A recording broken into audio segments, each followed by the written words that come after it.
Mbote bandem de GDT va fouta si que zalinga ibino la grande dame mais kaka na cadre ya actualité tsamba pambolela ngai bino bane ba bolingo bino boyebi moto ekopela likambo na beauté image na coquette sasa bandeko za koyinda na minute oyo bambanda basiliki bambanda ya coquette batomboki bana basi oyo coquette abanda kobima na mibali na bango basiliki balobi trop c'est trop, assez c'est assez. Coquette asali babenga woni bipale mingi bizeti bisakata anyongi Rita mingi afingie mingi pendake ye moko pe azali na ba antécédent na minute onde na osola na bino boye mutakala ya coquette eza ya kosambwa bino boye binga na yaka jamais koloba makambo sans preuve na osala émission butu c'est parce que na banana na lingaki na zo confirmation parce que kongola azala bilobela mingi fallait confirmation pour na koyeba comment est-ce que osala émission les amis na mutakala ya coquette na mutakala ya beauté image eza ya kosambwa na minute oyo bandeko babolingo Zaire peli moto lisusu donc basopi essence na zamba na minute oyo bandeko na ngai banyama nyonso baza ya kokufa bamisusu bameki kokima parce que moto epeli na niveau ya dégâts moto epeli na niveau ya dégâts moto eza ya kopela na niveau ya dégâts ya kotya tembe te eza makambo ya solo. Moi qui vous parle na moni na misu Rita na comprendre pourquoi Rita a pété ba câble na comprendre pourquoi Rita okoka supporter choc ote anga donc beauté image ko konda to ko mona na mwana mobali mumba vandi na poto nzoto on dirait oye yemba fali poupa on dirait santé médiocre on dirait mboke za na bitumba bon quand de baloba muke ya mboloko nzeta lipela santé nzoto mike bandeko ya komonene te nzoka santé nyonso ekende esika moko yango Rita aza kokrake alobi ya kokufa kaka mpona beauté image bandeko na nga mambo eza mabe na minute oyo mutakala ya cocotte esambwe bana basi avant botindaka mitakala pota baopekisa bino ata bayebisi bino botindaka te boyoka na bino te mais maman votinda mutakala rassure to se raser ba âge pe comme déjà repoussa la malgré bilongi bana mike na banzoto bana mike mbule ko sakate na nzoto makile zo trahir suka pembe bolimbisa ngai c'est ce qu'on a vu suka pembe na se oulala les amis excusez-moi je sais que ça fait bizarre hein? Parler de la nudité mais bino boyebi ngai so nga na ekoloba seke ya koloba ezali ezaka te sentiment ya kobeta lisola motakala non na intérêt te na mwasi to abatu biso nyonso on a des faiblesses to petaka pe ba délire ezalaka donc so na sepeli po basambusi ndeko na nga mwasi motakala ebimi lelo bongo lobi nayebi lobi te via mulai moi mon problème eza ya oya kobeta lisola motakala ya coquette te to ya beauté image toyebi makambo mitakala ebandi lelo te tomesana nango esilaka nango mpe te ata bazokonse bato bayokaka na bango te mais tokolemba te toyaka koloba bandeko so naye kosala émission oyo eya mpona benda mwana mwasi moko matoi même bana mibali mpe mais mingi basi parce que souvent ezala basi nde bato basambwake mobali akotambola motakala awa tololi ye basi batondi awa kaka basi oyo bakololaki akobeta tour azongi na bilamba aolingaka wana bakolinga ye mpe vous comprenez mais par contre pas mwana mwasi mobali oyo amoni mutakala na ye esambwaki akolinga ye te mpo na relation sérieuse akolinga peut-être mpo abima na ye amonaka avivre ka mutakala oyo amonaki wana ntango baimage bavideo ya peniel etambolaki fo mona balive ya yuri kutu youtube abanisa yango parce que c'était scandale alobi peigné là na mbonda il faut qu'on habite en mbonda wana. Vous pouvez imaginer. Donc c'est ça, les hommes sont comme ça. Donc mobali tango mutaka la moi c'est sambwe a ozote lokola moi si a peso valeur. A ozo pour peut-être yepé à vivre mutaka la na sakana yo. Mais par contre, c'est pas le cas pour une femme. Tous à la penza ndenge moko te. Yango il faut ça la très attention bandeko basi, très attention. Ba délire ezalaka mais bandeko il faut bozala na ba limite malgré boyo karapete. Atato koloba boyo karate. Bandeko nanga songa ne osala émission. Et après on a conseillé moi si. Passer rattrapaka. Lelo Rita nani coquette babalani na beauté image. Asalaki ba émission kolobake yena beauté image basali 10 ans ya relation soi-disant. Balingani lelo te balingana kala. Mais bizarrement bango basali 10 ans mais mitaka la 2022 ezobima. 2022 même pas un an n'est-ce pas? 2022 outiko silara ya 4 soki 5 mois passés. Mitaka la 2022 ezobima. Ce qui veut dire de ce que yo bana ko tromper mobali. Yaya sala très attention. Passer rattrapaka. Tango ozoko langwa bolingo, mama, papa, conscience et bunga nyonso totalité tikala ata na moi conscience ata ya mokie. Se maîtriser ata, se maîtriser parce que bana basi o batika mitaka la pa ba ex. Ya mibali kuto za penda dans été za penda gravité mobali mutaka le ko sambwa akoza pa na mwasi na ndako ebelete mabali kufaka. C'est vrai, bako silike kozala nango, mais bako bomala bango moto, bako bongisa parce que infidélité à mobile na moi si, nyonso za infidélité nyonso ya mabe na miso nzambe mais ezala na connotation mon côté. Ah oui, moi si mon côté na mokili oyo azana ndako libala o mutaka la itamboli to pe sambwe libala na yo continuer surtout na biso ba africain ba bantu. Ya moi passé. Eza vraiment moi passé. Yango bandeko ngana yana conseil bandeko basi. Faisons très attention. Mama, papa, mama, yom tozo langwa bolingo actuellement. Mitaka lotindo tala te okipaka te yaya. Yeba lobi obalaka. Kokete yo na bali n'est-ce pas?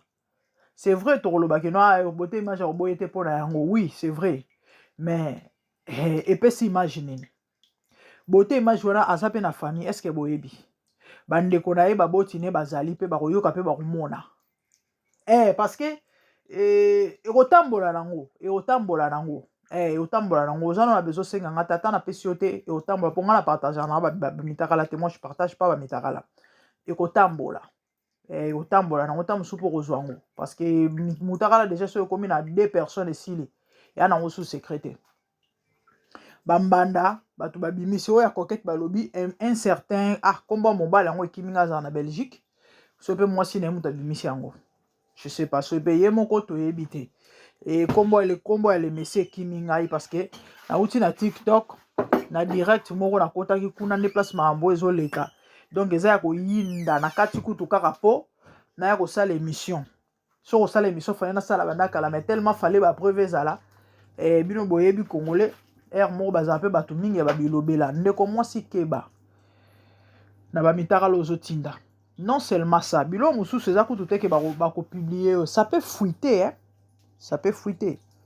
Bisu otosala sala pe ba erreur o tinda photo. Moi je me rappelle une fois nando ça partage photo ya un ami.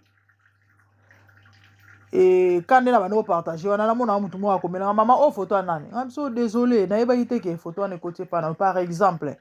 Babilo abongo ezalaka. Ezali photo normale, yo tan yoki bongo kanti ezali ka photo ya normal ya mutu normal.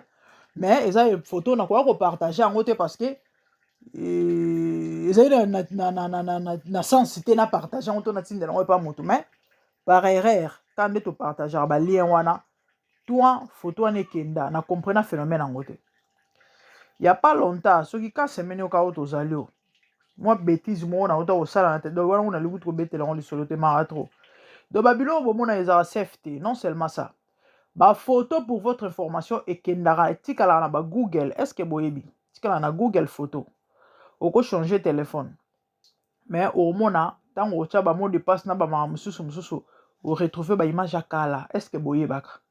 Ce que ba photo ekoti na Google etikali kuna comme archive yo ana contrôle lango on a contrôle lango te faut sala très attention na babiloko ya baélectronique oyo tosalelaka o laptop o telefone o nini evitaka biloko ya mitakala evitaka biloko ya mitakala bamama otinda mitakala c'est pas bon nana ndeko moko mwasi nasungaka tosani mpe ka connaissance na baréseaux sociaux na kochake na encadraka ye azwa relation moko mobali apoto na Belgique nzoka escroc tana mobali mobimba siko la fille apesa corps âme esprit aganye le mobali aganya confiance ya mwasi motema na ndenge akosakana te mwana mwasi aza na Afrique na kotanga mboka te na kombo na kotanga te donc niveau bakomaki na bolingo wana c'est terrible. Pourquoi? Parce que ya nomona mobali alingi ye mobali soit disant ndobetele masolo oyo basi balinga ngai tala mobali déjà mobali mobimba azotindelo tala bafoto ya mitakala ebele oko comprendre te ke mobali wana aza escroc. Donc mobali wana musane yango wana arnaka bafi na réseaux sociaux linga basi na ba réseaux sociaux et donc certainement aza vraiment un escroc ya niveau ya HD parce que pour comme na niveau ya convaincre basi wana nyonso batindela ye mitakala ka pona poto elekela ngai bandeko ndeko mwasi wana tindelanga bafoto bavideo misuku na fungola yango te nkele na bamama mikolo ntango na oloba bino bamama ya quarantaine d'âge na jeune fille na tantine elenge trentaine vingtaine do âge tout ezalaki plus de 10 nidité azobisa ngo mama musuku tu na efasa yango mabi mais c'est quoi cette histoire te bana basi na bango mo balingaki oyebi bana mibasi mpe air moko nde tozala vraiment donc malgré que je la conseille mais moi limite bolingo bato boye kokoma ke no tala kuta tsaki songi na minute le monsieur a escroqué le fille a commis azongi par terre zéro mobala poto ma escroqué moi c'est Afrique sala ba matinda moi c'est de soki ko dédouaner soki de moi na bato a dépenser bambongo na ye mobala ye ko ya Kongo ateki soki lopango soki nini et comme moi c'est ko mona ye bakuta na batikala ko mona na te oyo loba et c'est dépendamment que les poissons de la mer na mitone na osola na bino bonde ko moi si ba estoma ya ko sakana te ba estoma mobala escroc bana basi bosala très attention ata to boko luka mabala ngo faites très attention siko bana basi wana o apanzi ba mitaka na bango ba yebite so pe tozali pe batu moya ba mitu to kwa ko so pe ba mitaka na to bani ko sakana nango tozo tinda et mama mingi vraiment et basi yango ta musubi ba koza pe ba basi batu donc en fait c'est compliqué yango na kana conseiller na lobana onde ko na ngai sala très attention na ba mama ba mitaka la oyo ba bilo ko tinda ba mitaka la ezala malamu te ce n'est pas bon na miso mutaka la coquette za ko sambo il faut mona ba live na mamba bazoloba zalaka ne koko tala basuki ya pembe yango emonani ya pasi eza mawa donc Rita kuna ti azokopete bakable azokrake eza parce que noko donc nzoto mike tomonaka wana ezalaka ya pamba te sante boya nzoto mekenda kote moko yango Rita alobi nga na kozwa ya boye susu wapi mwana bato akoki te donc pete bakable ya dépression mutu ba live tongo midi poko soko bandi tongo ti butu donc azokoka te bandeko basi faites très attention na bamamba mitakala faites très attention na bamamba mitakala basi apoto batomboki tellement mamba koketo efingisi bango balobi ke bango bitula basilikiti bambanda pe babimisi ba archive tala kutu mutu yango bozo kokumisa akutu vrai ndumba bandeko na ngai c'était ça le petit conseil que j'avais malgré bato yango bayokaka na bango te lobi boyoka mitakala ekobima nango lisusu malgré baconseil yango tozopesa mais néanmoins tokolemba te ya moko mibalo bayokaka quand même. C'était ça pour aujourd'hui. Abonnez-vous massivement si MDGDTV en Futasika. Quant à moi, mon nom balasi mizala kitoli. Katina Bonzambe. Ah oui hein. Katina Bonzambe. Avec la grande dame Zamba Pambole langa ibino et so ezembano liboso en tout cas ko zanga te ko s'abonner et au songa biso et liker partager wana obikisa mutu moko conseil oyo et opsunga mutu moko Nzamba mona bino. Merci, de bonnes choses à vous. Que le Seigneur vous bénisse. Au revoir. Bye.